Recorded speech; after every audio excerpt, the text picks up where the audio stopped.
sky over Earth hadn't looked the same since the Empire came. Clouds still moved, the sun still rose, but everything felt smaller now, like the world had been forced to kneel, and the heavens bowed with it. Connor THNE remembered the first wave. He'd been a systems engineer at Orbital Station G7, one of the hundreds of Earth defense satellites, not military but civilian support. Then the skies opened, black metal, stretching like claws across the stars. The so-called Sovereign Armada. Empire warships shaped like nothing. Human, no warning, no diplomacy, just demand, submit, serve, assimilate, and when Earth hesitated, barely a week of failed negotiations, they made an example of Tokyo, 22 million dead in less than 6 minutes, plasma bombardment from orbit. No chance to run, no time to scream, just dust and silence. Connor never saw his wife again or his son. He only saw fire. Now 2 years later, Earth was integrated territory one time, and humanity was fractured. The global government dissolved after the second wave. Some countries sold out quickly, trading cooperation for survival. Others tried to resist and were slaughtered.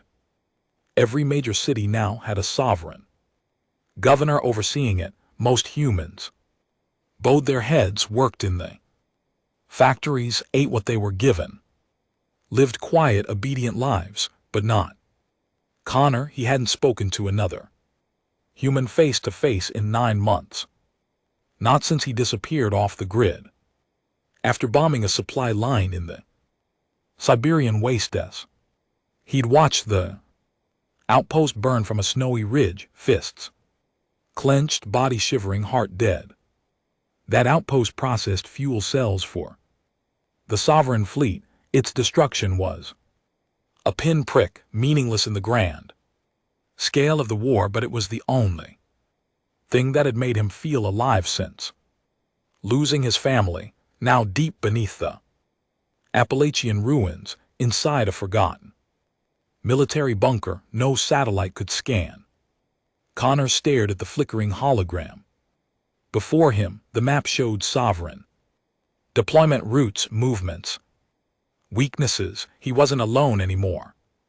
Sector 12 relays confirmed the east arc of the fleet is pulling back toward Alpha Drayonis, said a voice behind him. Female, sharp, cold. Their rear flank is exposed. Connor didn't turn to look. They think Earth's pacified. They're wrong. He finally looked up. Across the room stood Marek, once a lieutenant. Earth's orbital defense, now scarred. Ragged but very much alive. Around him, a dozen others sat or stood in silence. Fighters, engineers, smugglers, all of them had lost something. All of them were waiting for someone to lead them. Connor had tried not to be that someone. He didn't care about symbols. He didn't want followers. He just wanted revenge. But here they were.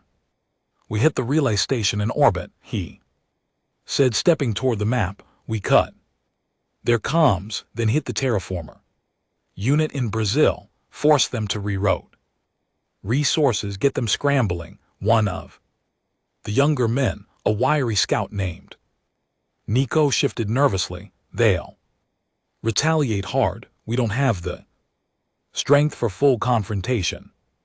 Connor and LT Unc and GT's eyes narrowed. We don't fight head-on. We bleed them every step.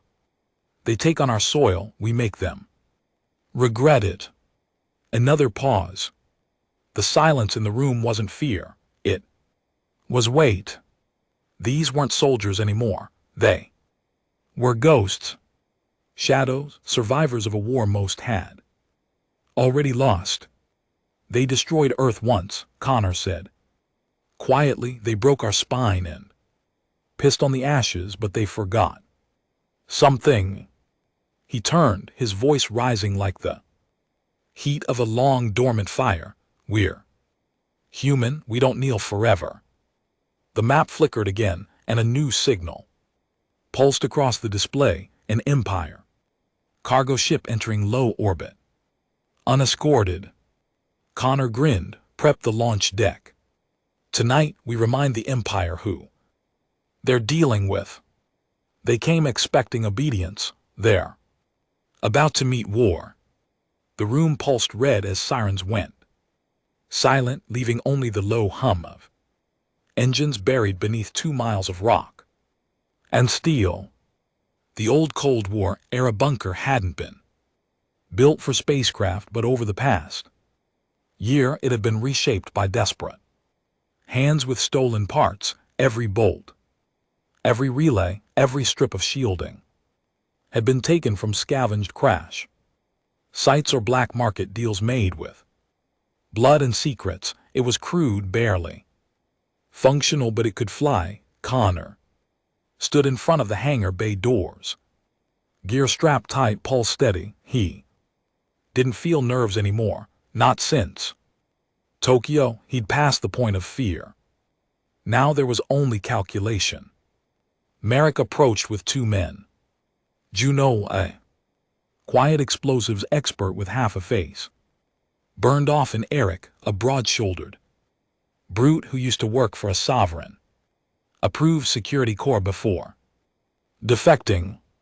None of them spoke as Connor checked the magnetic clamp on his pulse rifle. "You sure about this target?" Merrick finally asked. Connor nodded once. "Sovereign logistics freighter. Unescorted autopilot, minimal risk. Maximum disruption. We plant the virus on its nav core, en route to crash into one of their refueling hubs on Europa." "Big fireball," Eric muttered. "Big message, exactly." Merrick looked uneasy. "If they trace the hack, they won't," Connor said sharply. "The virus is coded with a sovereign root protocol. It'll look like internal sabotage." Juno tilted his head. "They'll purge someone from their own ranks to keep up appearances." Connor and LT Unk and GT's jaw tightened. "Let them. Maybe they'll start distrusting each other." That was the real strategy, not just fire and blood, but paranoia. If the Empire began questioning its own people, its own structure, then rot would set in. Empires didn't fall by being pushed, they fell when they started eating themselves. Connor turned toward the shuttle, a slim, ugly thing, a patchwork of hull plating and stealth systems hacked together by dying geniuses. Its call sign was painted in black across the nose. Wraith 4, quiet, fast, deadly. As the hatch hissed open, Connor gave one last glance toward the others in the hangar. Mechanics, technicians, fighters, survivors. Most stared back with tired eyes. No hope, just purpose. He didn't believe in speeches. Words didn't matter anymore. So he said nothing, just climbed in, strapped down, and waited as the bay doors opened like a wound into the night. The black of space swallowed them whole. The earth spun below, darkened and bruised, cities flickering like dying embers. Above, the stars looked indifferent, cold, watching.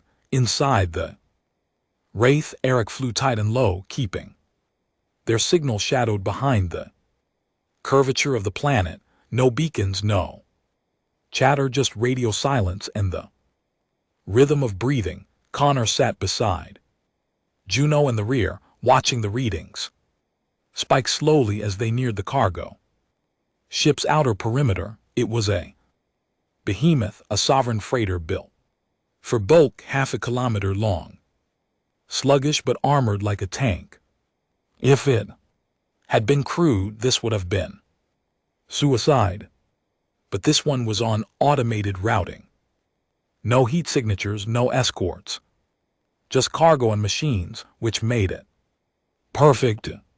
"Approach vector clean," Eric said over the comm, latching in 60 seconds.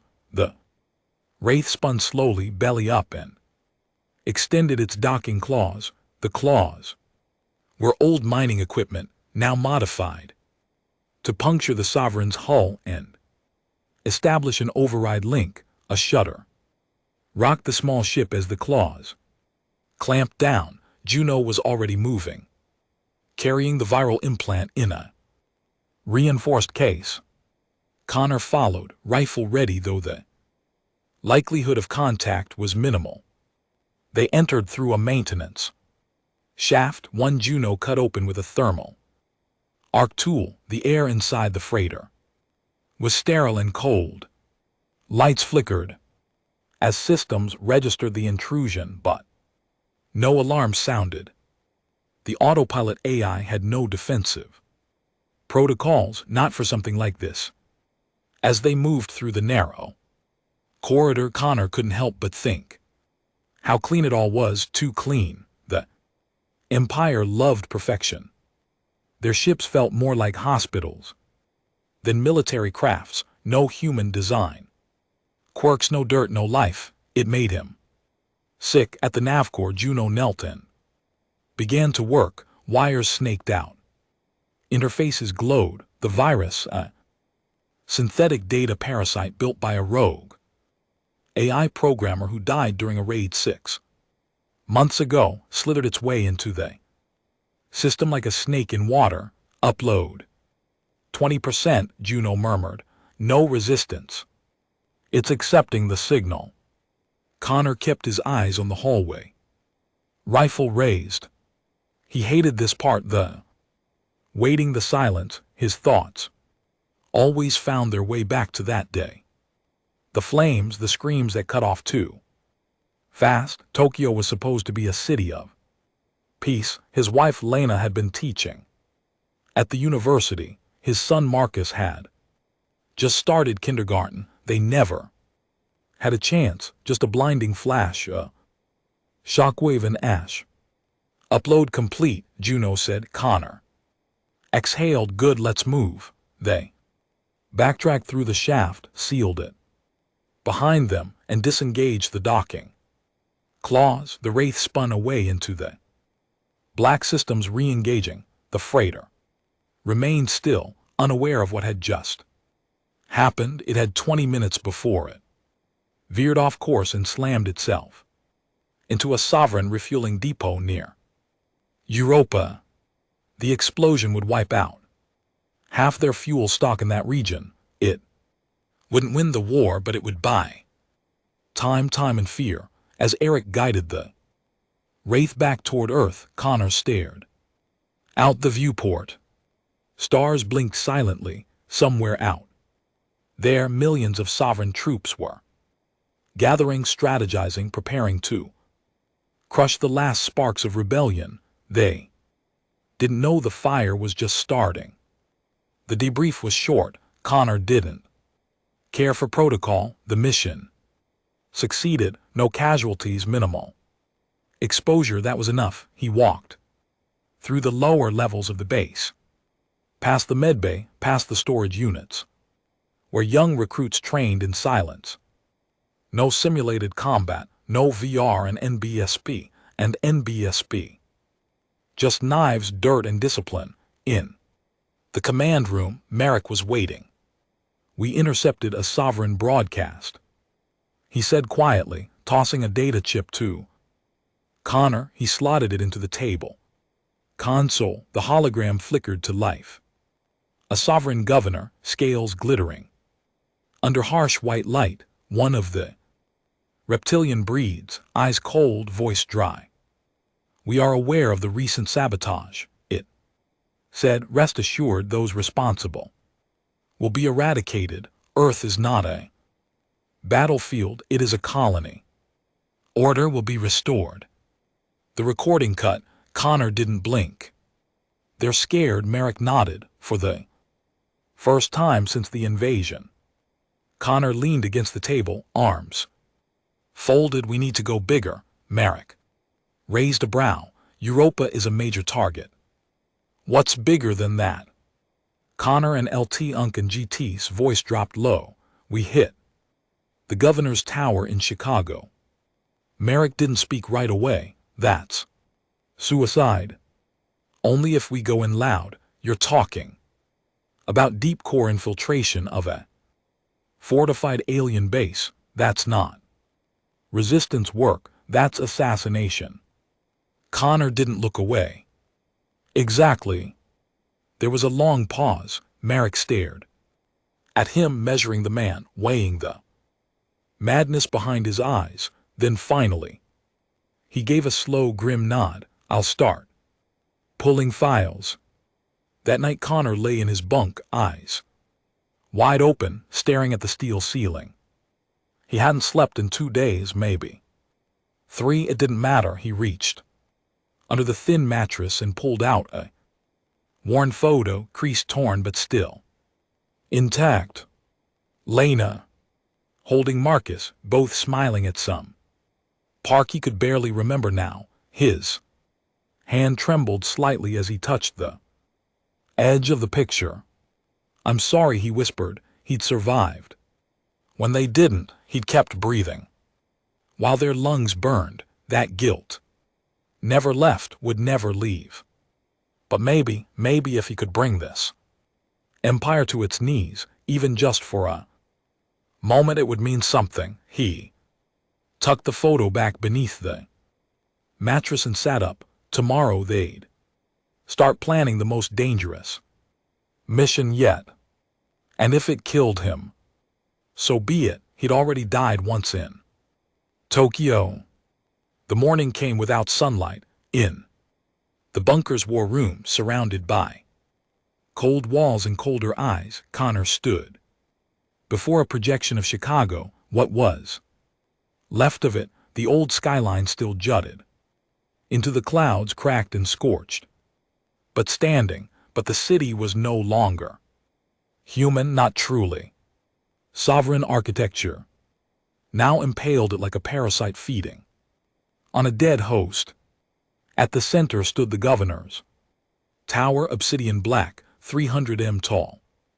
Impossible angles designed to overwhelm the senses, the symbol of submission, and the beating heart of Earth's control. Grid. Merrick paced slowly as Connor spoke. This isn't about destruction. It's about disruption. The governor's tower controls the planetary compliance protocols, communications, surveillance, and the neural dampening signals used in the prison sectors. He tapped the base of the tower with a gloved finger. We don't just kill the bastard running it. We take out the uplink core. We burn their voice, cut their eyes out. Murmurs passed around the room. Skepticism, sure, but also interest. This wasn't another bomb in the snow. This was a dagger to the Empire's throat. How do we get in? Juno asked. Arms crossed, Connor brought up a secondary schematic sourced from old sovereign code leaks, incomplete but real. There's a cargo route through the lower sector. Supply drones pass through gate 12 every 9 hours, minimal guard rotation. We hide in the shipment crates, ride it through security, and breach from inside the service maintenance levels crates. Eric grunted. You want to ride into a fortress in a goddamn box? Connor glanced at him. You want to walk through the front door? No one argued.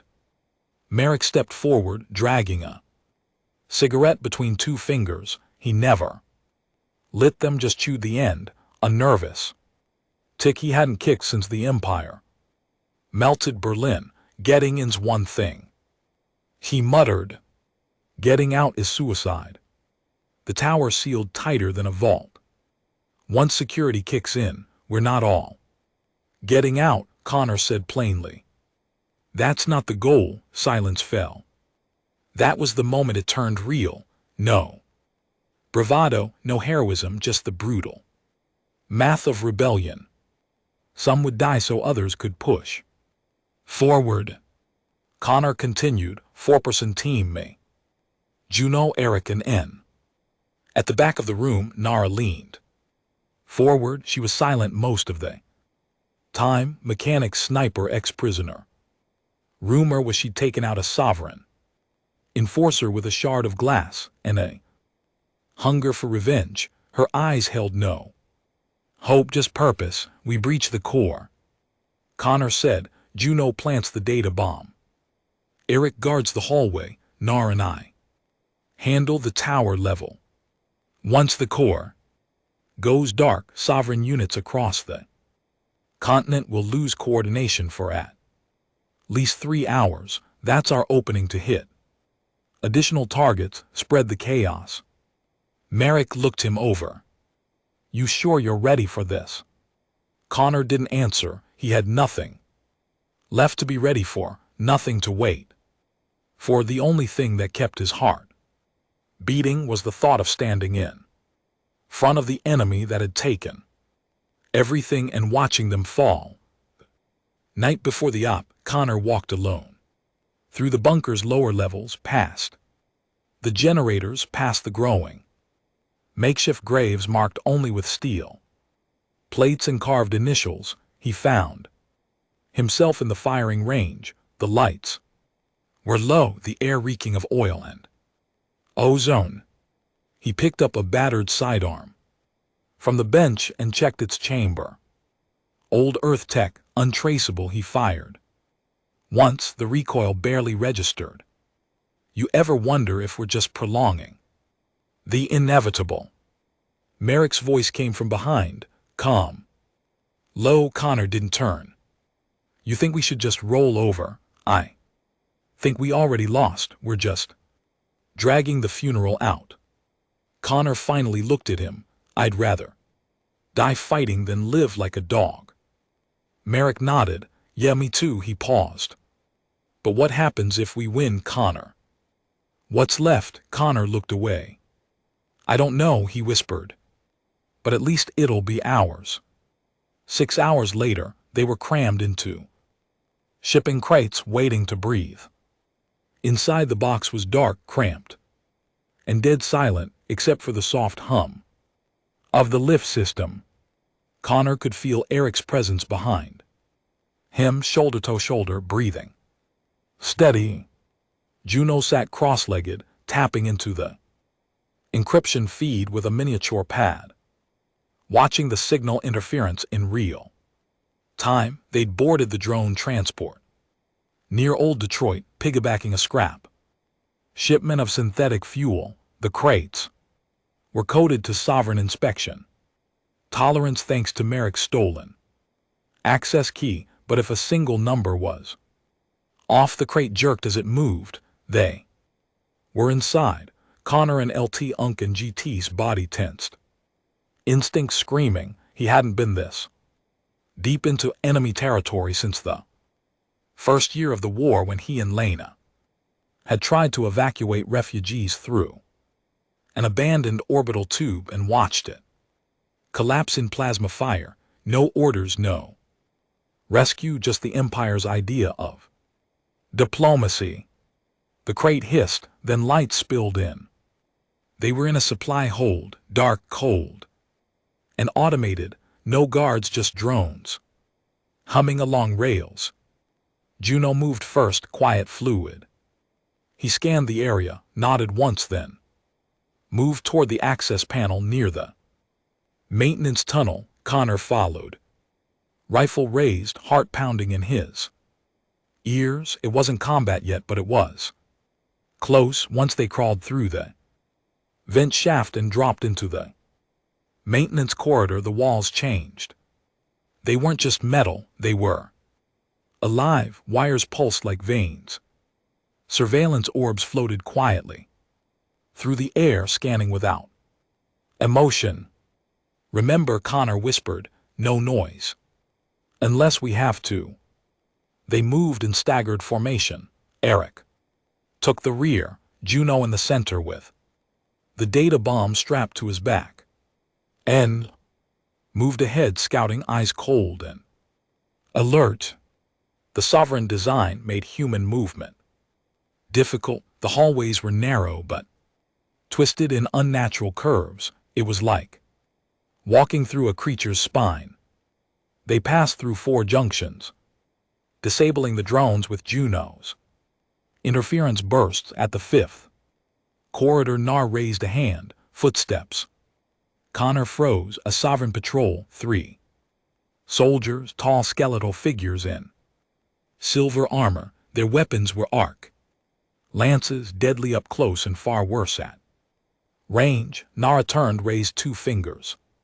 3 targets. Connor nodded. They waited behind the corner, timing each breath as the soldiers passed. Connor stepped out fast and silent, blade first. The first alien never had a chance. A wet snap.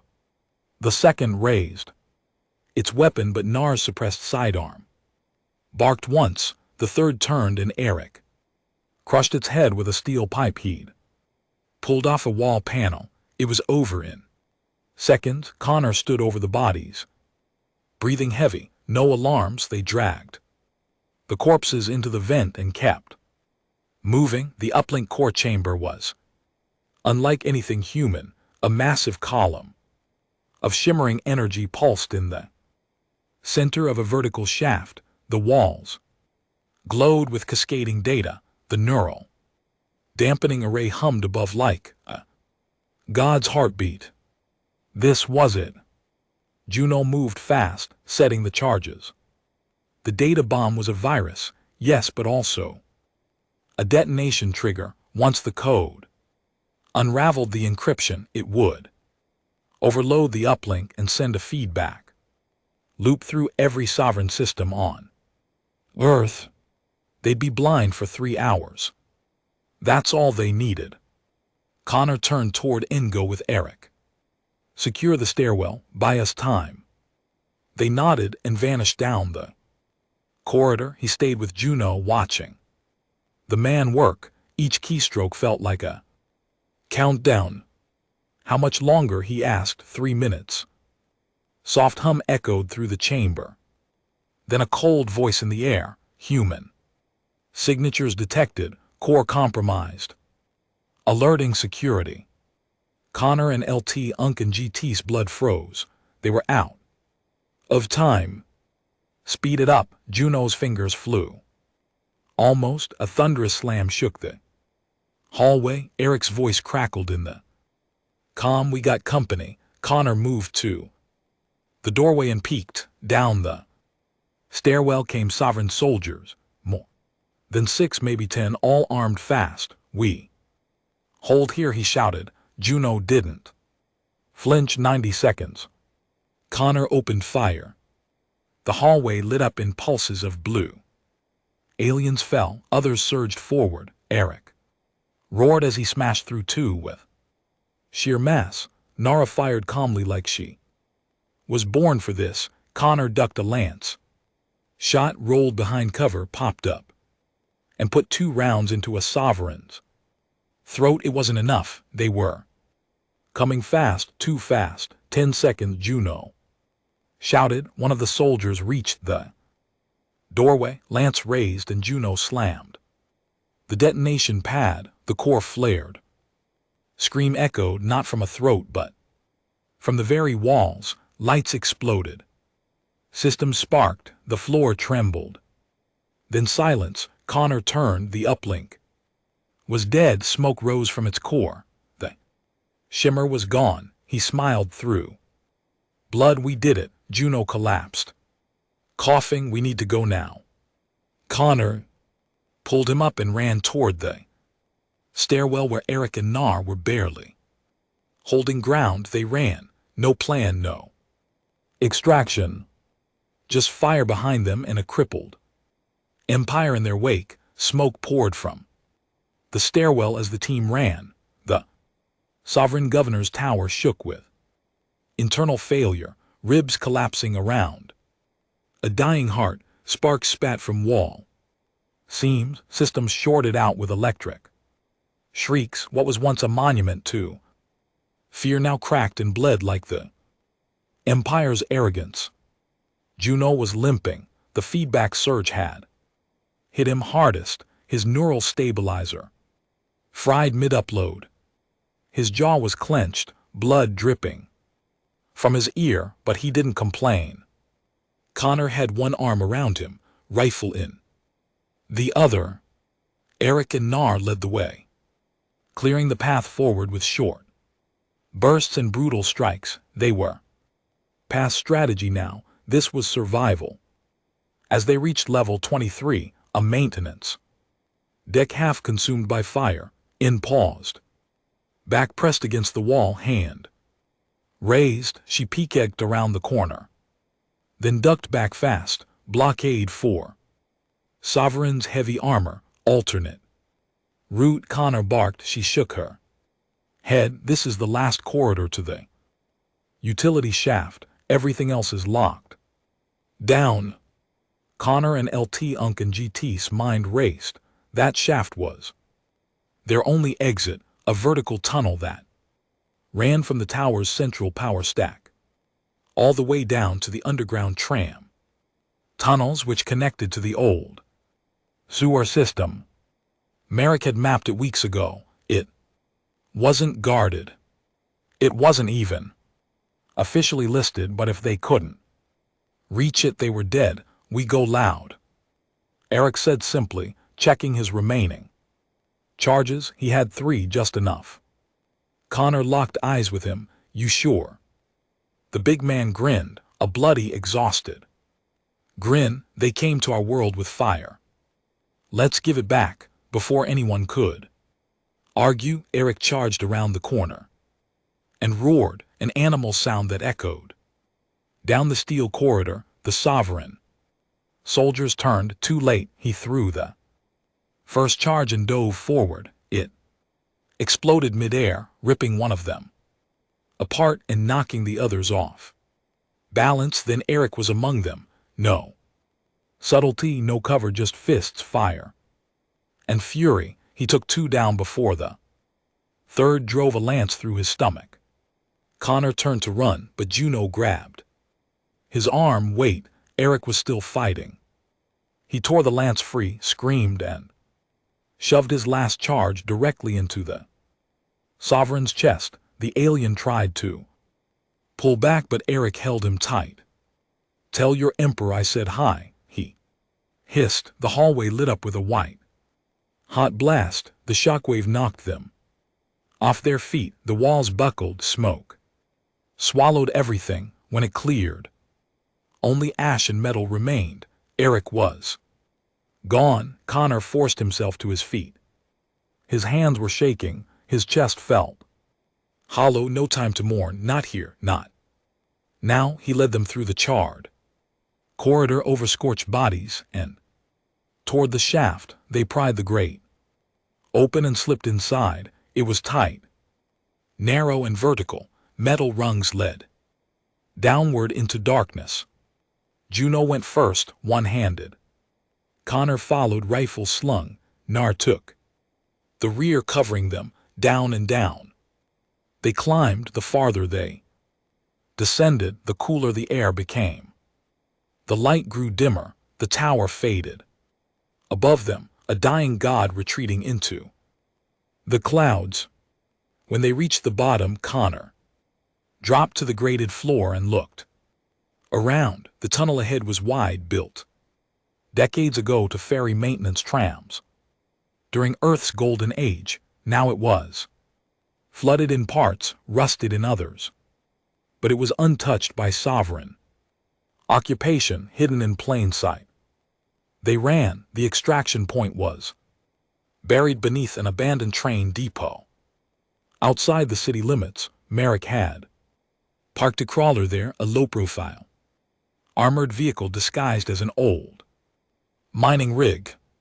It had no weapons, just shielding and wheels, enough to get them home. By the time Connor, Nara, and Juno stumbled into the vehicle bay, they were filthy, limping, and coughing soot. Merrick met them at the door, eyes scanning behind them. Where's Eric? Connor didn't speak, just gave a small shake of the head. Merrick looked down, bit his lip, nodded once, then he opened the crawler and ushered them inside. The ride back was silent. Juno passed out halfway through.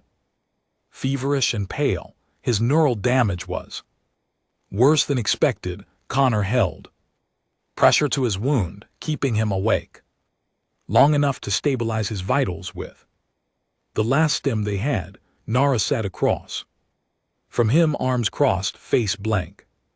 She hadn't said a word since the blast. Her face was smeared with ash and blood, and her right eye had swollen shut. Connor looked out the window as the landscape passed, ruins, skeletons of buildings, burned fields. Earth wasn't healing, it was surviving barely. The bunker received them like returning ghosts. Doctors rushed to take Juno.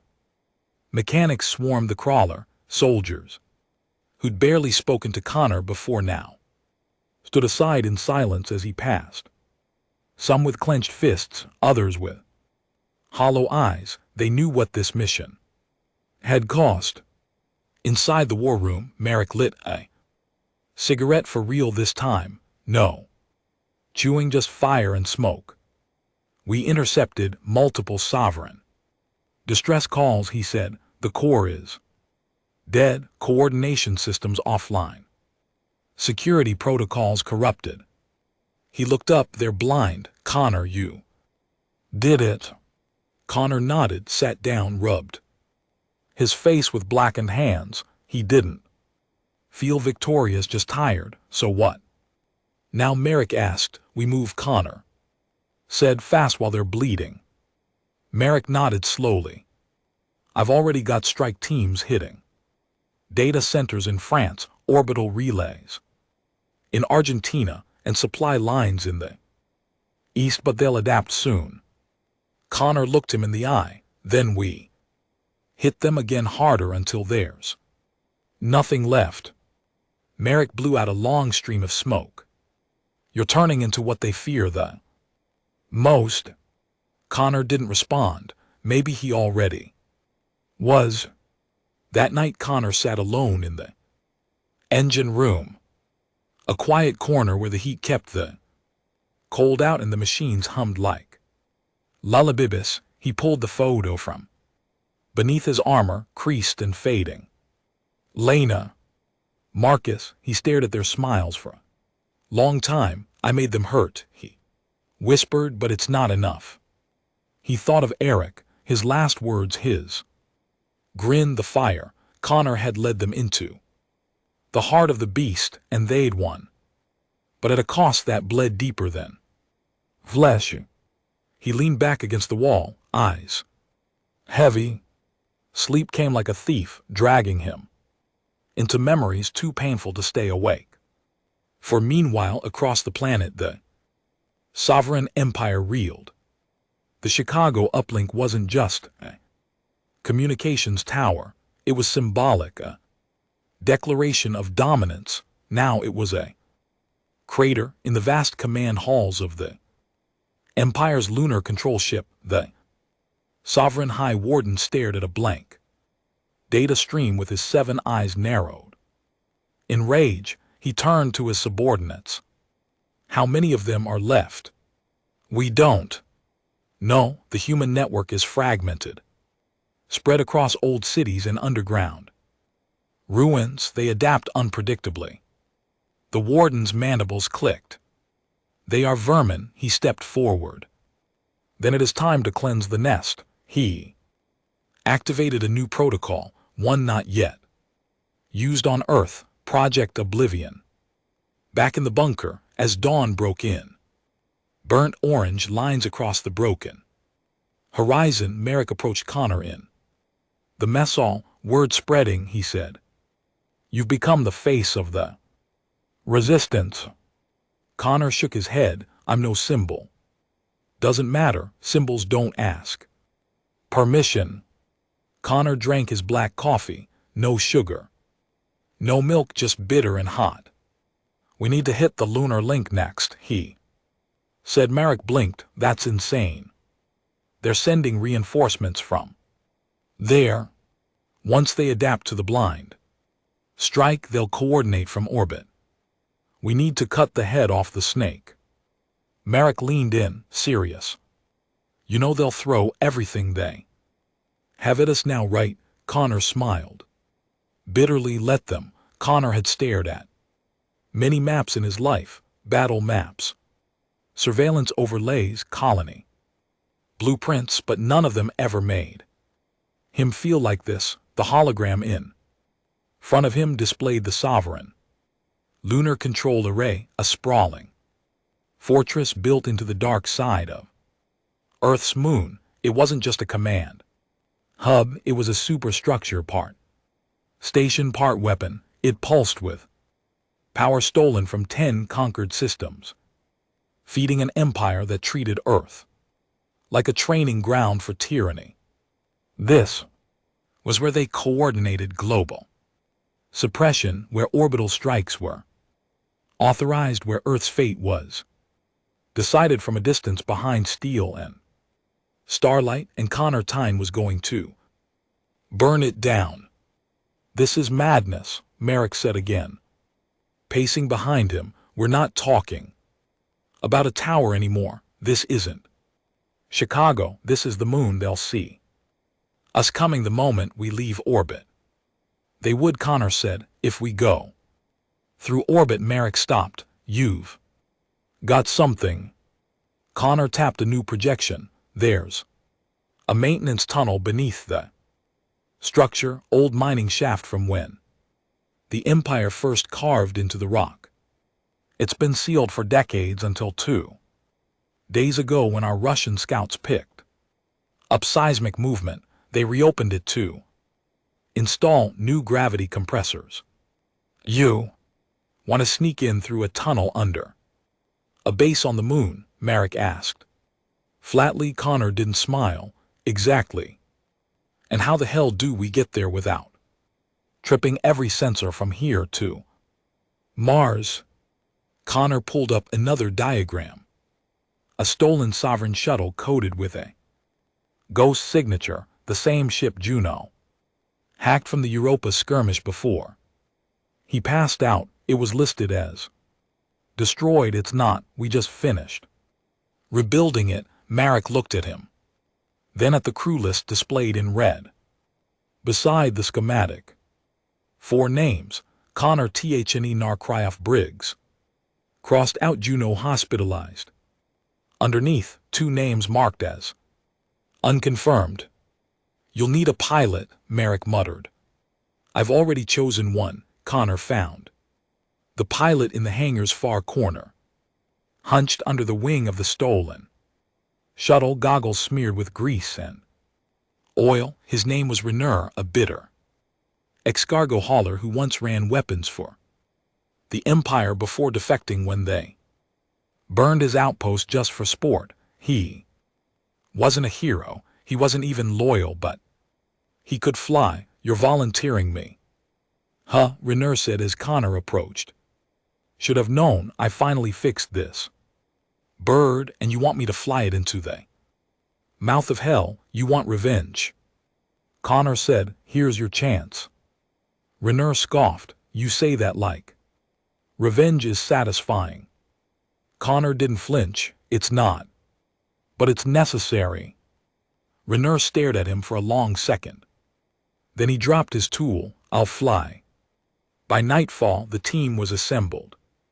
Connor the spear point, Nar stealth and precision, Rainier pilot and improviser, Thorne last-minute addition.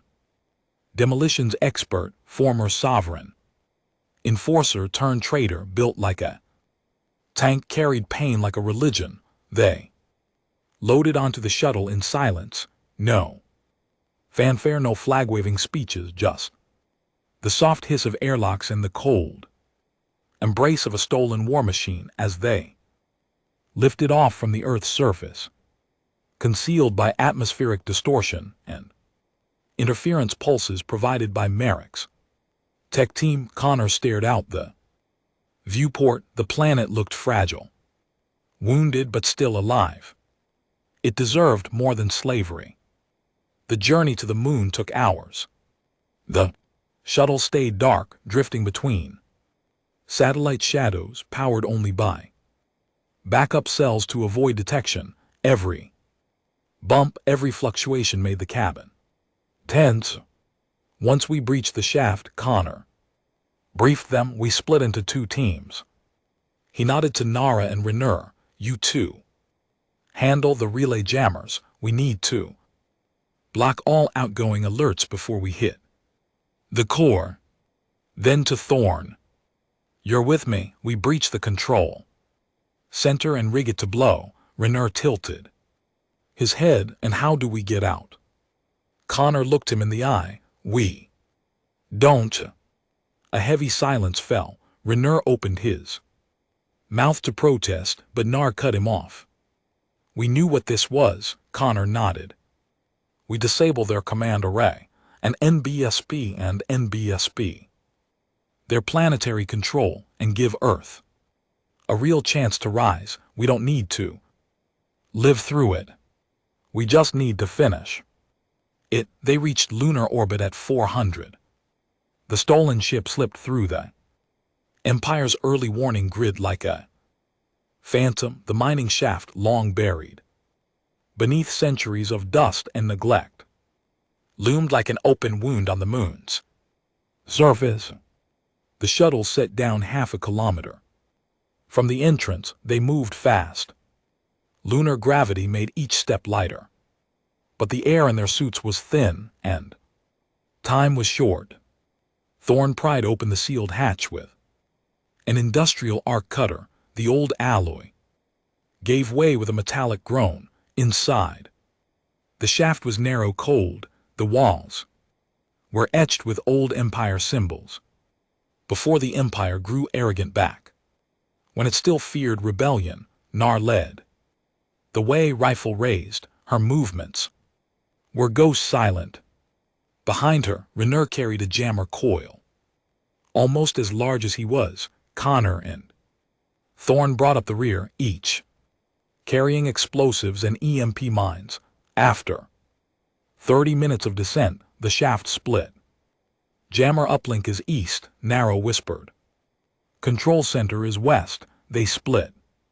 Connor and Thorn moved fast, bypassing maintenance doors, crawling over power conduits, ducking under camera clusters that no longer blinked. Proof the uplink strike from Chicago still had reach. The air grew thicker as they neared the center. Then they saw it, the command nexus, a circular room bathed in red light filled with floating data streams. At its core was the Sovereign Overseer, a towering alien encased in chrome armor, his face hidden behind a mask of polished steel. Around him, too, attendants floated silently, connected to neural webs. We do this quiet, Thorn whispered, but it didn't stay quiet. The door creaked. The Overseer turned. Mechanical voice echoed. Human intruders. Connor didn't wait. He shot the nearest attendant through the throat and dived. Left as plasma bolts sizzled past him. Thorn charged forward, screaming, and tackled the second attendant into a console, smashing it to sparks. Overseer rose into the air, his limbs elongating, his armor flaring with electric energy. He was not just a commander, he was augmented. Connor emptied his rifle into the floating monster. The round sparked harmlessly off his shield. The Overseer struck back, a kinetic wave that slammed Connor against the wall, cracking his ribs. Thorn roared, grabbed an EMP charge, and hurled it. With everything he had, it latched onto the Overseer's spine and detonated. The room flickered, lights died. Overseer crashed to the floor with a mechanical shriek, spasming. Connor crawled over, shoved a charge into the control core beneath the floor, and activated the fuse. Thorn was bleeding from the mouth, half conscious. You good? Connor asked. Thorn nodded. Once finish it. Meanwhile, in the relay chamber, Nara and Renner encountered their own nightmare. patrol drone had survived the systems. Blackout, it launched the moment they breached the relay door, spinning blades and plasma eyes. Rainier was thrown against the wall. Nar dodged left, rolled under a burst, and fired 3 precise shots into its optic. It didn't stop, but it hesitated. Rainier, bleeding and furious, screamed and rammed the jammer coil into the drone's reactor. The explosion lit the tunnel and blew fire. Both In and Rainier were thrown back. She woke up seconds later, coughing. Blood helmet cracked, but the relay was silent, dead. Back in the Nexus, Thorn was fading. Connor dragged him to the shaft, slung his arm over his shoulder. "You're not dying here," Connor growled, but Thorn shook his head. "Leave me, finish it." Connor didn't want to lose another man. But time was out. He nodded once. "Thank you." Thorn gave him a weak smile. "Make it count." Connor ran. The charges blew 2 minutes. Later, the lunar commander array ruptured in a shock wave that could be seen from Earth. The tower, the overseer, the entire chain of control, gone in fire and ash. Connor and LT Unk in GT's suit was torn, his lungs burned. He barely reached the extraction beacon before collapsing, but Nara found him. She dragged him to the shuttle. Rainier was there too, burned, limping, but alive. They launched just as Sovereign reinforcements arrived. The ship shuddered through enemy fire but held. Behind them the moon burned. On Earth, Marek stared at the data feed as the signal flatlined. He didn't speak. Then news rolled in. Sovereign orbital defenses had gone dark. Earth's jamming zones were fading. The planet could breathe again. They did it, someone whispered. Marek's eyes welled, but no tears fell. "Start the broadcast," he said. A message began transmitting across every ruined city, every prison block, every resistance cell. "The moon is free. The Empire bleeds. Rise." The world didn't celebrate, not at first. When the message hit, "The moon is free.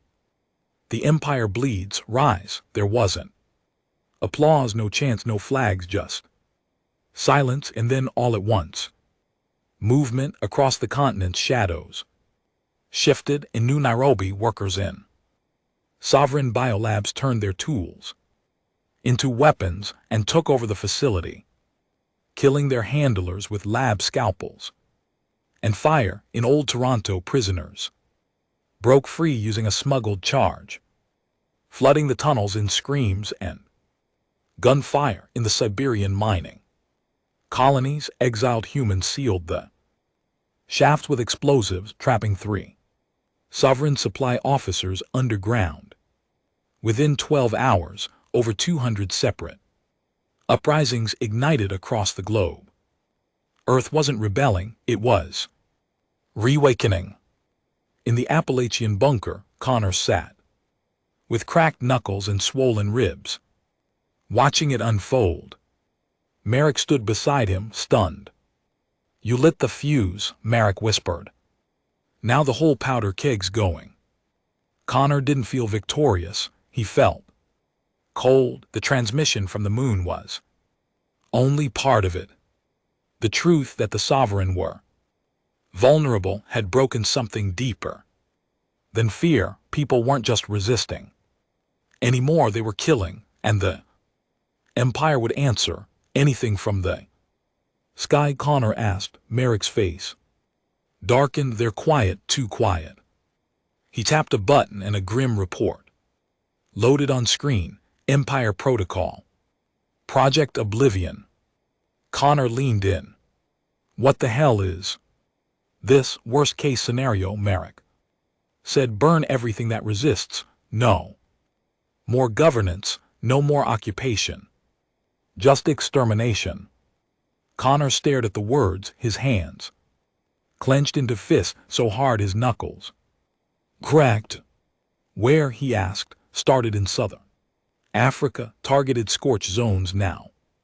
Expanding east, how many dead? Merrick didn't answer. Connor slammed the table, how many?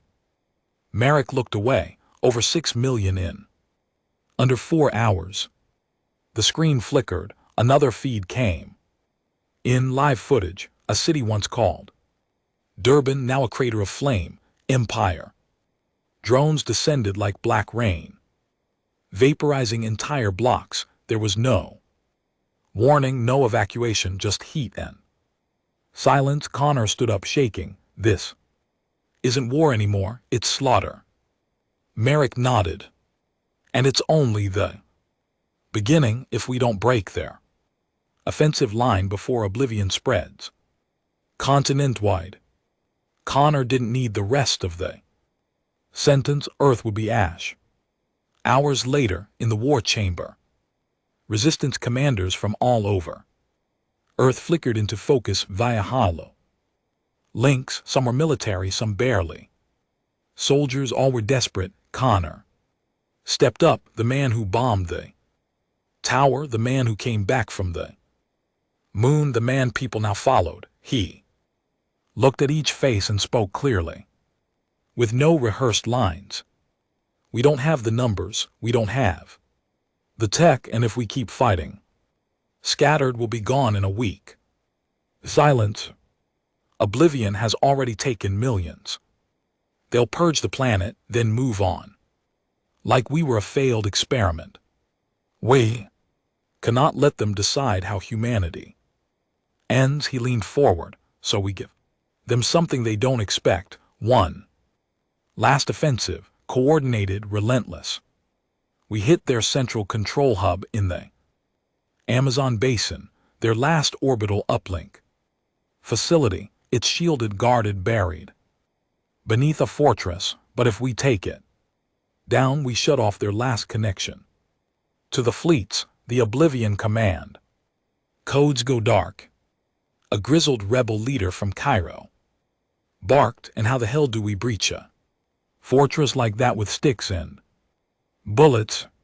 Connor didn't hesitate. We don't storm it, we crack it from within. He tapped his pad, projecting a sovereign uplink schematic stolen weeks ago.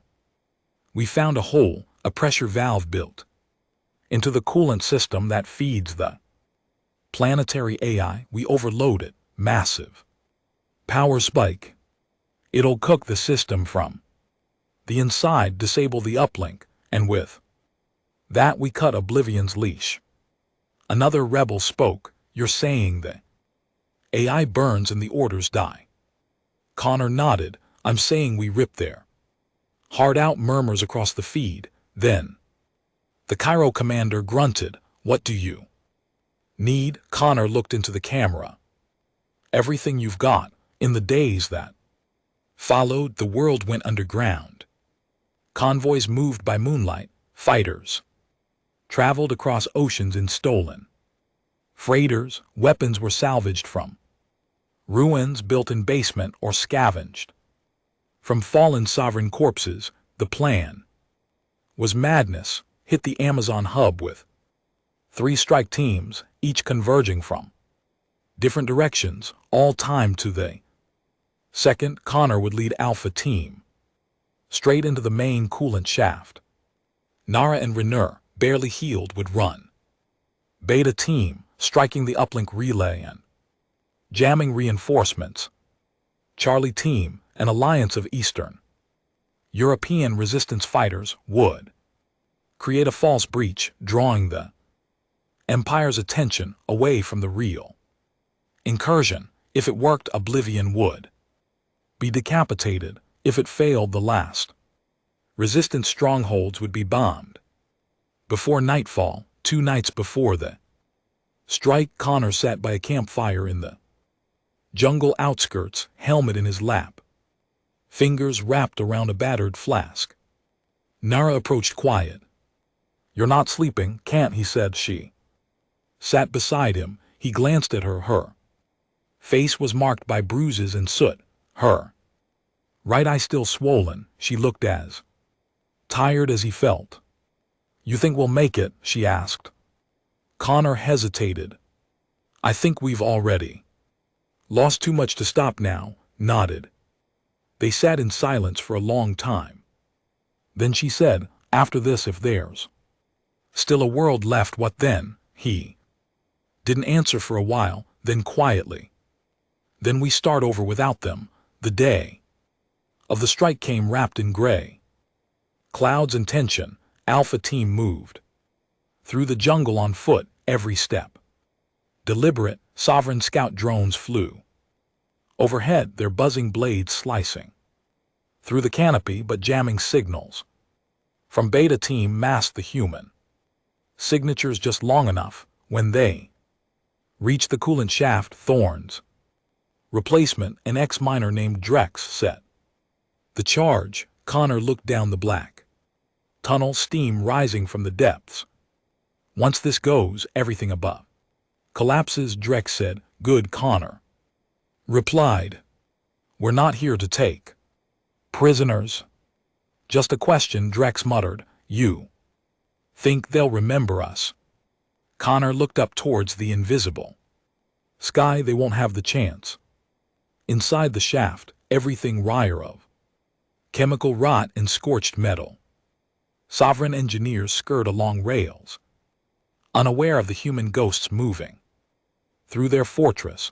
Connor and LT Unk and GTS team cut down 15 of them before alarms triggered. Too late. Drex activated the spike. A deep hum shook the floor. The coolant system groaned under pressure above them. Sovereign units scrambled, but the jammers held. For now. Connor opened the uplink. NAR status. Beta Team in position. Relay hit. 10 more minutes. Charlie, Merrick's voice crackled in. "They're taking heavy fire, but holding enough of a distraction. It's working."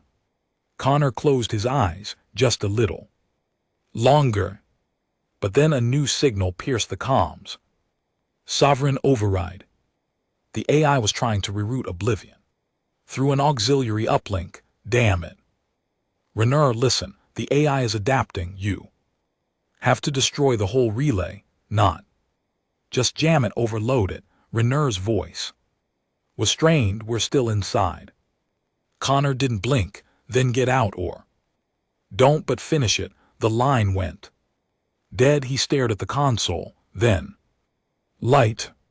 The jungle above flashed white as the relay tower exploded, collapsing into dust and flame. A moment later, the coolant spike detonated. The shaft cracked. Sovereign engineers screamed as the core burst in a pillar of superheated fluid, melting everything. Connor barely made it into a maintenance tunnel before the collapse. He crawled for minutes, ears ringing, lungs burning. Then silence. Real, true silence. The AI uplink was gone. Project Oblivion was offline. That night, fire stopped falling from the sky. Orbit went dark. Drones fell from the clouds like mechanical rain. The Empire didn't leave, but they stumbled. Disoriented, blinded, humanity had bought time, and time was all a species like theirs needed. Time to regroup. Time to strike. Time to rebuild. Connor emerged from the tunnel at dawn. His arm was broken. His left leg barely moved. But he lived. Above him the sun rose on a smoking forest, and in the distance gunfire still echoed. But he smiled. Not because the war was over, because they still had a war to fight. 10 days after the fall of the Amazon uplink, Earth was still standing. More than standing, it was fighting back. Sovereign patrols vanished from cities they'd once dominated. Their air control systems flickered, then died. Colonies, once too scared to speak out, now rose up in coordinated strikes, cutting deep into alien command structures with knives, rifles, and Rage. For the first time in years, Earth was no longer a prison. It was a battlefield, and humans weren't the prey anymore, but victory came with a strange silence, no orbital response, no retaliation fleets, no new ground. Incursions. The Sovereign had gone quiet, too quiet. Connor stood inside the Resistance's new mobile command unit, a repurposed armored train crawling through the underground metro lines beneath what was once Sao Paulo. Makeshift screens flickered with intel from surviving satellites and ground drones. Merrick stood nearby, arms folded. "They're collapsing," Merrick said, watching as more reports rolled in. "Or regrouping," Connor replied. "Empires don't just vanish." Merrick pointed at a series of intercepted internal transmissions, fragmented Sovereign signals, scrambled, disordered. "They're not just retreating, they're turning on each other." Connor narrowed his eyes. "You're saying they're fighting themselves?" Merrick nodded. "Chain of command broke when we fried the uplink. Now every local sector commanders fighting for control. They were never unified by ideology, just hierarchy. Cut that and the snakes start biting each other." Connor absorbed that in silence. "Then the real war's starting," he said. "Finally." But with the Empire's grip loosening, something new had started to grow, a tension within the Resistance itself. Small factions, once united by survival, now began to drift. Some saw the opportunity for power. Others freed prisoners, ex-militants. Warlords wanted revenge, not freedom.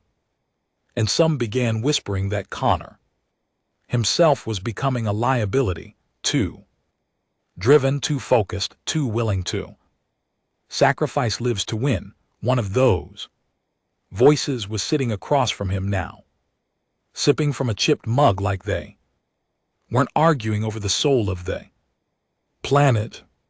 Captain Rice, ex-Special Forces, led a faction called Red Sky, well-armed, well-organized, and increasingly independent. "We've shed enough blood," Rice said calmly. "The Empire's falling now. We need to consolidate, build." Connor didn't look up. He was staring at the map. "There's still Sovereign strongholds across half the planet which will collapse without us doing anything. Let them rot." Connor and LT Unk and GT's tone was flat. "They'll regroup, find order, that's what empires do." Race leaned forward. "No. That's what you think. You want this to keep going because if it ends, you don't have a place anymore." Connor looked up slowly. His eyes weren't angry, just tired. "You trying to threaten me, Captain?" "I'm trying to protect what's left of humanity, and right now you're a symbol thing. Symbols are dangerous when they stop serving the cause." Connor stood up. "You want to vote? Go ahead, but you're not taking this from me in a backroom deal." Rice smirked. "You think you can keep leading after the next few cities fall? You think these people are going to follow a man who leads them into another 10-year war?" Connor stepped closer. "I don't care if they follow me, but I will make sure this world doesn't belong to those alien bastards ever again." That night the Resistance base was hit. A precision strike, not by Sovereign forces but by humans. The blast tore through the west wing of the metro system, killing 19 Resistance fighters, including 2 engineers who were coordinating civilian evacuations. Connor woke to fire and screams. He ran through the collapsing corridor, grabbing anyone he could carry, dragging them through the smoke. Merrick found him near the generator room, coughing blood. They breached the outer tunnels with Mining charges. Merrick said Pale knew exactly where to hit. This wasn't Sovereign. Connor and LT Unk and GT's jaw tightened. It was Rice. They left a signature, Merrick said, handing over a tablet. On the screen was a symbol, a crimson sun dripping into a mountain range, red sky, Connor and LT Unk and GT. Heart felt like it dropped into ice. They've declared open war, Merrick muttered. Not on the Empire, on us. By morning, Rice's men had seized 4 supply lines in South America and bombed a former sovereign relay tower still under resistance occupation. He broadcast a message across all rebel channels. The war is over. Those still clinging to bloodshed are no better than the empire we fought. If Connor THNE continues his campaign, he does so as a warlord, not a liberator. Red Sky offers peace, security, structure. Join us or fall with him. The betrayal cracked the movement like a fault line. Some smaller cells defected immediately, tired of war, tired of Connor and LT Unk and GT's endless fire. Others stayed loyal, but the fracture was growing. Connor sat alone in the wreckage of what was once the underground briefing hall. He stared at a cracked wall where weeks ago they'd spray painted the words, "We fight so others don't have to." Now it felt like a lie. Nell approached, bandaged and exhausted. She sat next to him. "He's gaining ground," she said. "We lost 2 more units in Panama. He's promising safe zones, food, medical access." Connor didn't answer. "You can't fight a civil war and hold back the empire," she said softly. "I'm not going to fight him," Connor said, voice hollow. She looked at him. "You're not." He turned to her, and for the first time his face showed something besides steel. "I'm going to end him." 3 days later, in the burned-out shell of Lee's, Connor stood before a dozen commanders from the remaining loyalist factions. Some old, some young, some missing limbs. All of them had followed him through hell. He laid out the plan. Rice isn't interested in unity. He wants power, and he's willing to kill humans to get it. That makes him no different than the sovereign. No one spoke. Then an old woman with a prosthetic leg, a former school teacher turned sniper, nodded. "You want to kill him? Do it." Loud. Another nodded. "Make him fall like the rest so no one follows another damn tyrant." Connor didn't take a battalion. He took six fighters loyal to the core. They infiltrated the Red Sky outpost near what used to be Quito under moonlight and wind. Inside, Rice held celebration, a feast, a broadcast. Dozens of men cheering his leadership. Connor didn't wait for a speech. He entered the main hall with a rifle in one hand, a detonator in the other. Red Sky soldiers turned, stunned. Connor and LT Unk and GT6 surrounded them. No shots fired until Connor walked to the stage. Rice was there, drunk, armed. Smiling. "Connor," he said, "you look tired." "You look comfortable," Connor replied. "Bet you think this is over." Rice spread his arms. "It is. The people chose peace." "No," Connor said, "they chose survival, and they'll get it, but not under you." He raised the rifle. Rice didn't flinch. "Kill me and you make me a martyr." Connor didn't blink. "You're already a traitor." He shot him once in the chest, then again in the head. The room exploded into chaos, but no one fought back. They just watched. And then some knelt, not in worship, in surrender. Connor stood over Rice's body, looked at the blood, looked at the people, and said loud enough for every speaker to carry, "This war ends when the last Sovereign is off our soil, not a day. Before, if you're not ready to finish what we started, walk away now. No one moved.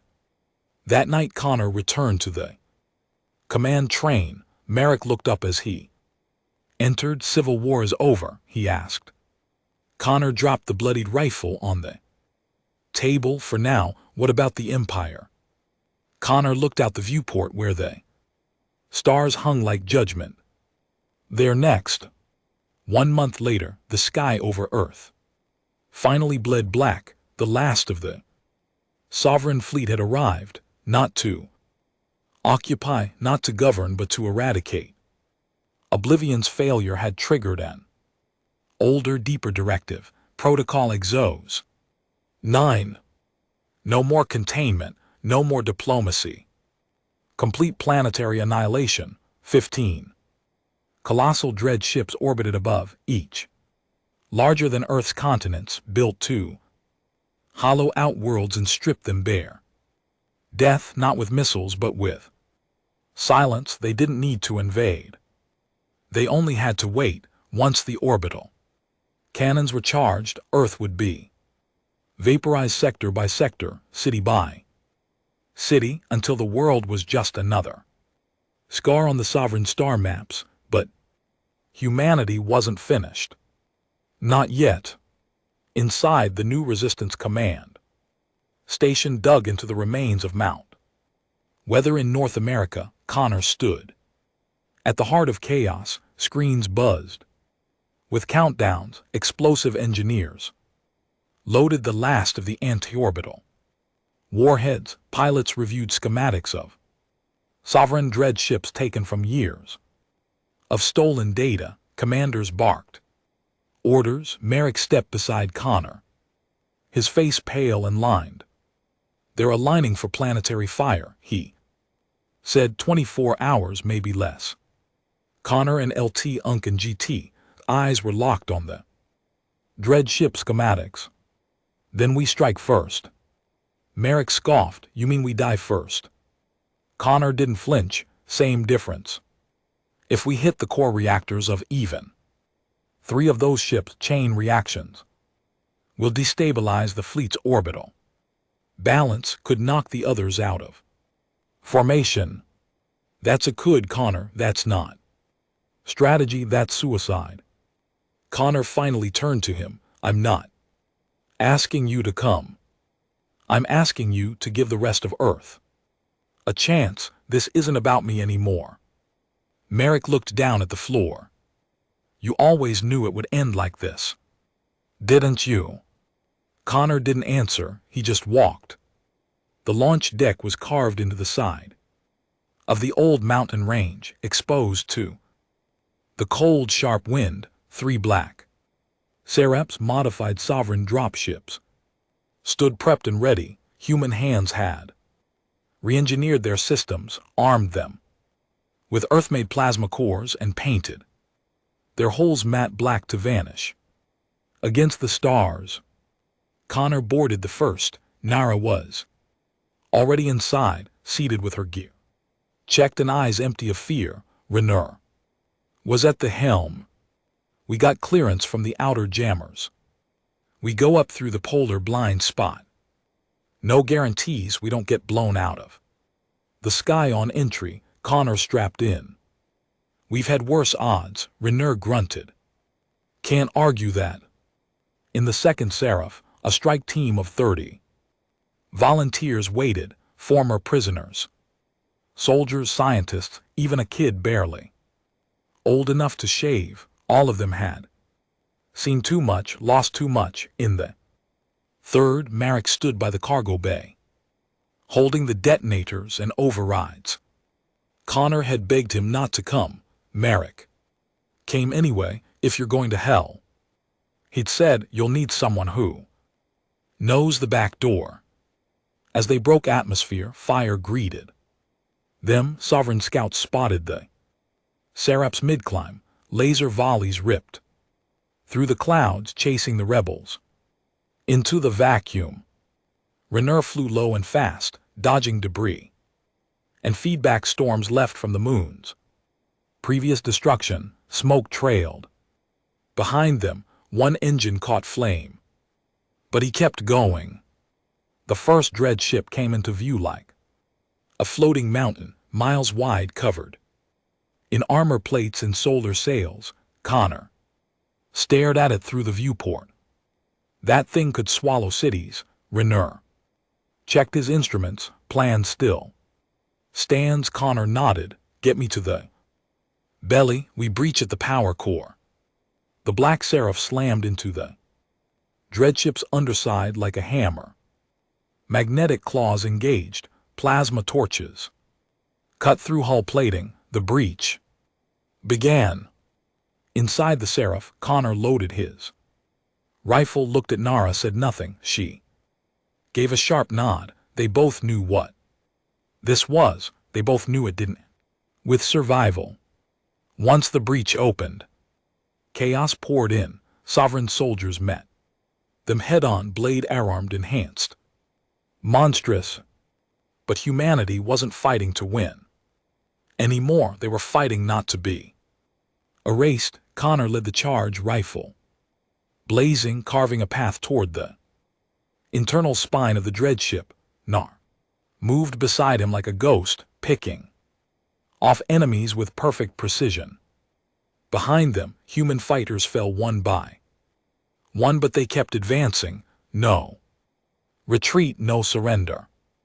They reached the reactor core after 40 minutes of hellish combat. By then only 9 of them were still alive. Merrick limped into the chamber, detonator clutched in one bleeding hand. The core hummed, blue, alive, pulsing like a heartbeat.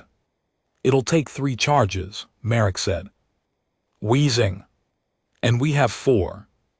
Connor said the first 2 without hesitation. Then Merrick staggered forward, pressing the third against a vital panel. Connor turned to him. You're going back with Nar and the rest? Merrick chuckled, spitting blood. Hell I am. Connor stepped closer. You've done enough. You got us this far. You brought us this far, Merrick whispered. Now you finish it. Connor stared at him, eyes rimmed with grief. Merrick grinned. Go. Connor stepped away. Nar handed him the final charge. Where? Connor looked at the core. Dead center. She nodded, followed him, and planted it. The 3 of them ran back towards the Breach point. Raynor was already powering the Seraph. We've got a sliver of time before this thing lights up like a supernova. Where's Merrick? He asked. Connor looked away, staying behind. No one argued. The Seraph shot away as the first dread ship detonated behind them. The explosion lit up the sky over Earth, brighter than any sunrise. Shockwave shattered 2 nearby dread ships off course, crashing them into one another in slow, burning agony. From the ground, the world watched it happen and cheered through tears. But it wasn't over yet. The final phase of the plan required one last strike on the dreadship command vessel, the mother ship seated at the apex of the fleet formation. It hadn't moved, hadn't fired, because it was waiting. It had never spoken, but now it transmitted across every channel in every language. You are insects. This was mercy. Now we bring extinction. Connor stared at the transmission. No, he said aloud. Now we bring vengeance. Raynor was nearly unconscious from the strain, but he brought the Seraph within reach of the mothership's docking ring.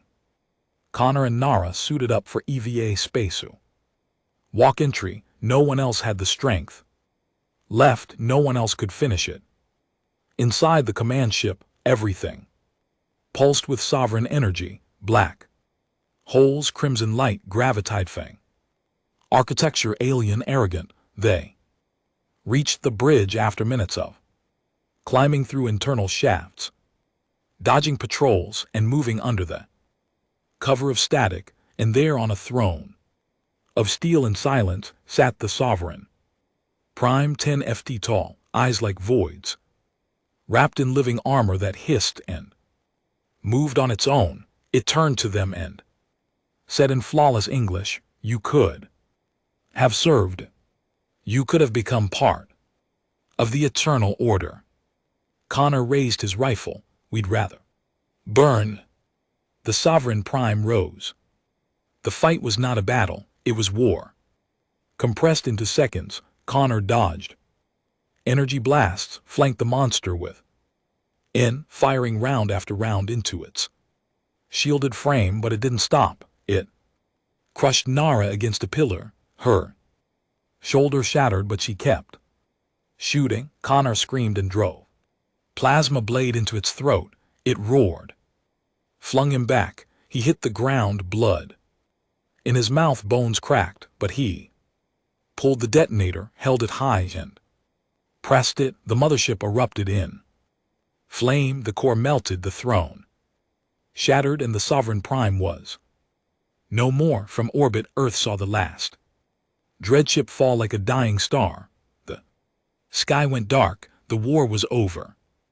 Days later, in a makeshift recovery base near the shattered remains of the Amazon fortress, the people waited for a voice, for a face, for a sign. Then a single transmission cut through the static. Connor Tyne, bandaged, broken, alive. His voice crackled with exhaustion. "We are not property. We are not a broken species. We are human, and we are free." Epilogue. Years passed. The skies healed. New cities rose from the rubble. Quietly, slowly, beautifully. No more empires, no more towers, just people rebuilding, and somewhere far from power and politics, a man named Connor Tyne walked alone through the ruins of Tokyo. He stood in a park, a place that once held laughter. He held a photograph in one hand, Lena Marcus, and he whispered, "I kept my promise." The wind answered, and humanity endured.